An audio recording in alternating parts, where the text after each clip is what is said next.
Hello, welcome to Todd Miller TV. Today's episode is about the shadow inventory in the Las Vegas real estate market. There's been a lot of conjecture about how many houses are in this so-called shadow inventory. For those of you who don't understand what shadow inventory means, what they're talking about are homes that we know are probably going to come on the market because they're in some type of foreclosure but they haven't been foreclosed on.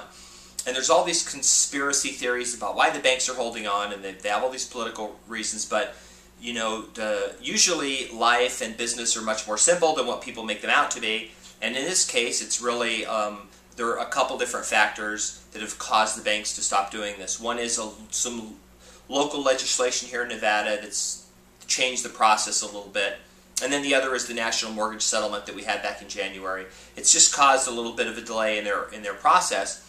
But one of the indications that we have here leading forward, which is September of 2012, is that it's going to start picking up. And we've seen, like every month, an increase in the number of foreclosures filings. We normally, over the last few years, we've had about 3,000 a month, and then all of a sudden we're down to like 500, which is much less. But every month in the last 4 months, it's increased from 500 up to 1,000. They're saying within a couple months we'll be back at 3,000 to 4,000 a month, which means next spring there'll be a ton of properties on the market. So you can see where this is going. If you were in the real estate market a couple years ago, you probably heard that Wells Fargo was going to dump a bunch of properties. It never happened. So this 30, 50, 70,000, whatever number it is, shadow inventory, we really don't know what's going to happen. We don't know that it's going to blow out and all hit at once. We don't know if it's going to take 5 years and no one will notice. We do know that a couple things. First of all, we know that buyer demand is up here in Las Vegas. It's up tremendously. We have more people trying to buy, and we have more sales. There have been more sales in the last year that we've had in 8 years, so it's been pretty incredible. We know there's a temporary shortage on the market. Everybody can see that. The other thing we know is the fundamentals haven't changed every month. We still have very high unemployment, and the economy is a little bit weak, and there's not a lot of people who here in town are purchasing properties. We have a lot of investors, and then some first-time home buyers are buying. So as far as the shadow inventory itself, what's going to happen to that? The truth is nobody knows. We know that there are still foreclosures. We still get REO assignments every month. We have for the last 6 years. We've gotten REO assignments.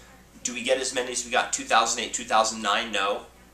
But we're still getting them on a regular basis. We expect this to continue for 4 or 5 more years, and we do expect to see new properties hitting the market. Whether there'll be a ton next spring, which is the big prediction, that a bunch of people have gone on camera on the news and said next spring it's going to be a mess again.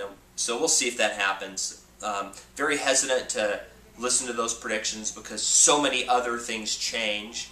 Like when AB 284 came out, all these predictions happened, including my own prediction, but then after all these predictions were made in January, the mortgage settlement happened with the states, and that completely changed the playing field because all over the country they said, hold on, we're going to stop foreclosing for a while and try to get loan mods and refis and principal reductions and things like that, and that's caused this national, this mess. So anyway, I just thought I'd share that with you, sort of my thought on the shadow inventory. I personally don't think it's a big deal. We've always had a shadow inventory, even when there was no REO. Why? Because there's always a group of people who are like, they're 6 months out from moving and they haven't told anybody. So that's a house getting ready to come on the market. Or some people are going to get divorced, and that's a house maybe that's going to come on the market. So we've always had people getting ready to list a house. So the fact that you're looking ahead over the next 2 or 3 or 4 years of properties and calling it this big number, and then it gives you the idea it's all going to hit at once, I think is a little bit of folly.